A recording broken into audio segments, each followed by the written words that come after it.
Hello P2 boys and girls. Today for maths, we are going to look at subtraction without exchanging.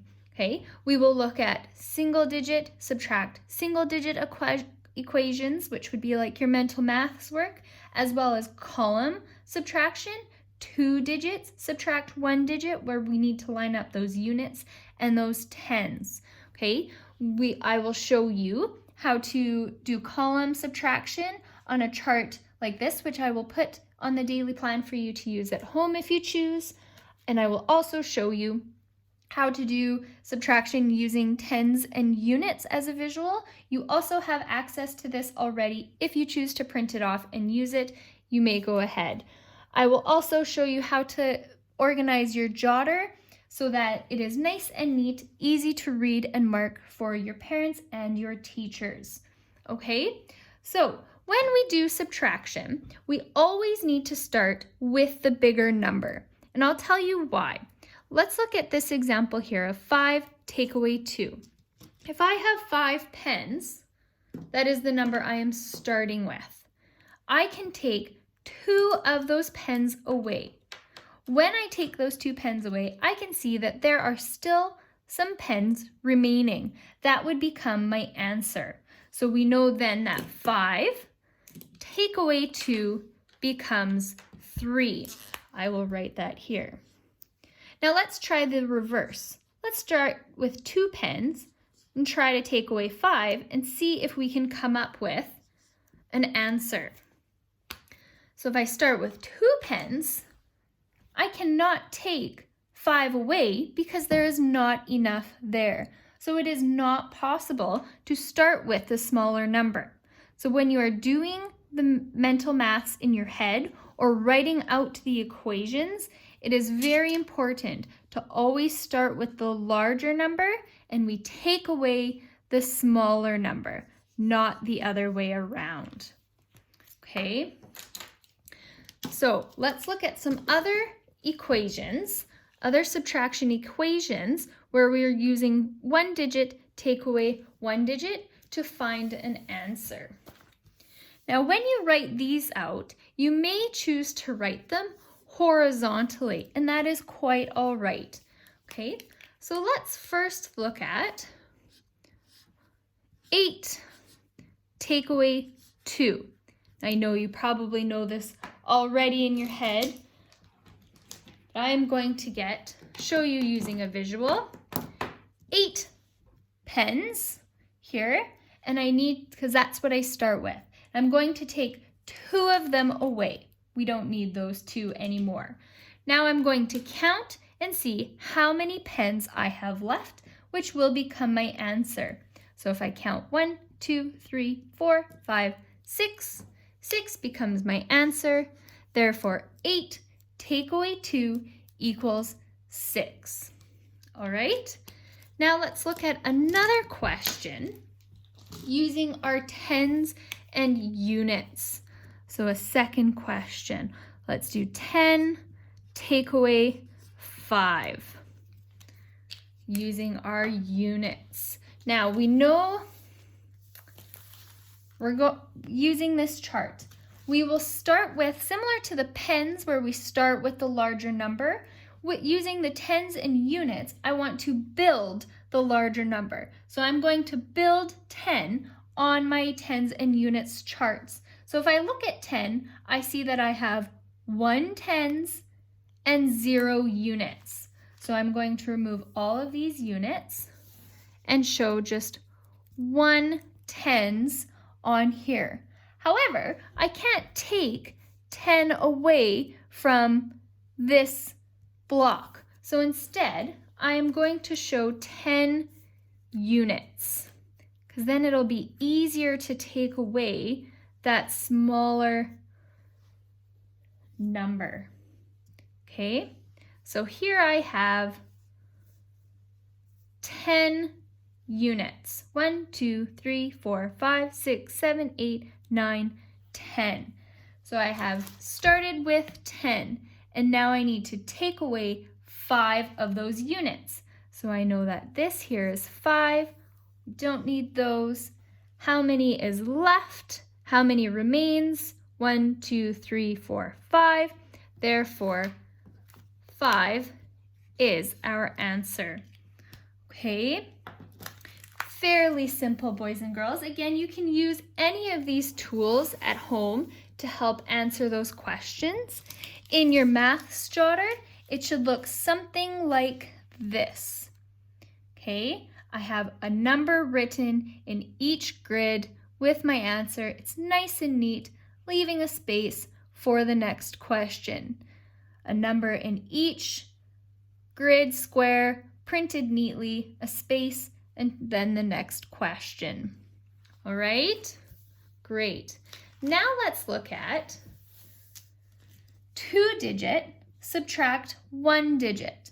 Now, like I said before, we always start with the larger number. So when we're writing these out vertically now, we need to do the same thing that we did with our addition questions, lining them up properly, having the units lined up together and the tens lined up together, even if one of the numbers does not have a 10, writing the correct subtraction symbol down beside the bottom number, and we have our equal sign below. I am going to show you using this chart. Okay, so let's use that equation. 17 subtract 4. These are my tens, these are my units. I've got them lined up nice and neatly. Same as addition, we always start with the units. Always, always. Okay, so we're going to just ignore the tens for a moment and look at 7 subtract 4. We know that is 3. Okay, units are done. We move on to the tens. 1 subtract nothing. It remains the same, 1. Therefore, 17 subtract 4 equals 13.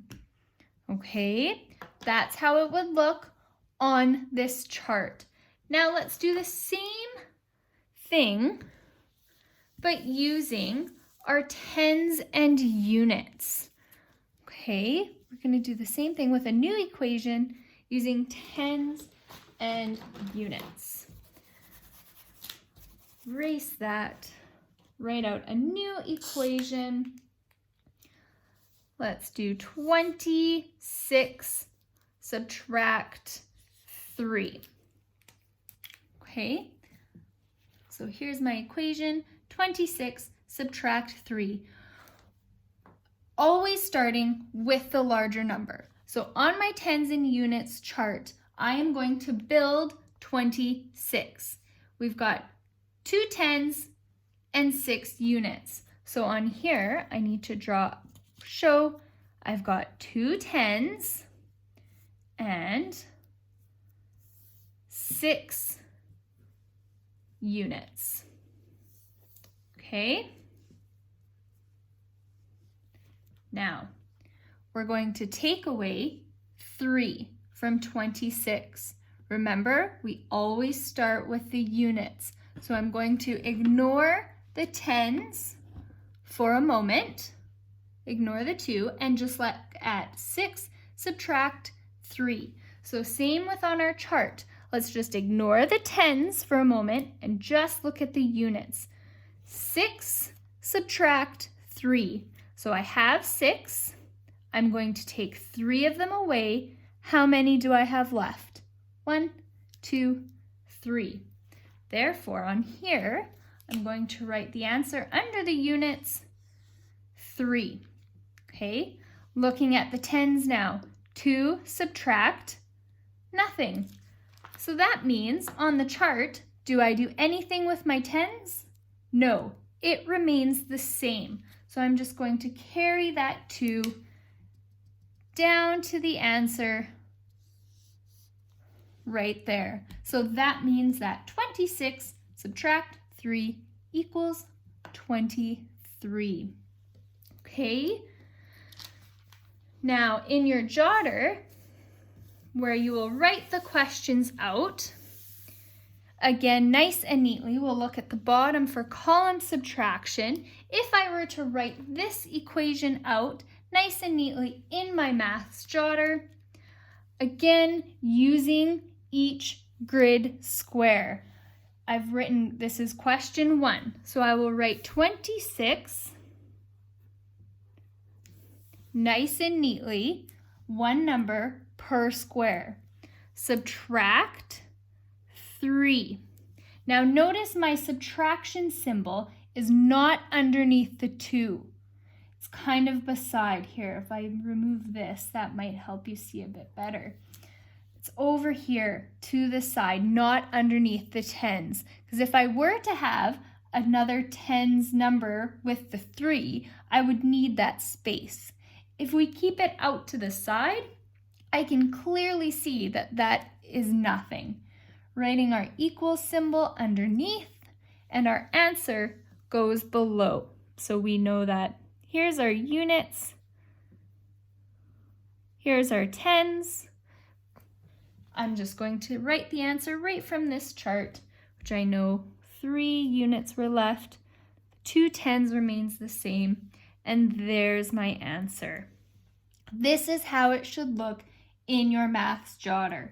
So when you go to the next question down below, say it is 37, subtract 2. It's nice and neat.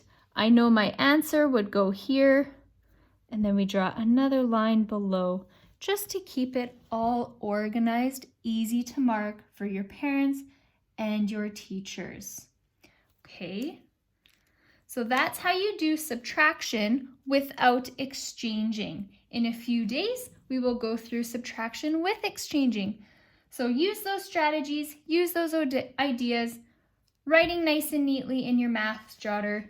Use the chart if it helps you. Use the tens and ones if that helps you as well to answer these equations. Okay, good luck, boys and girls.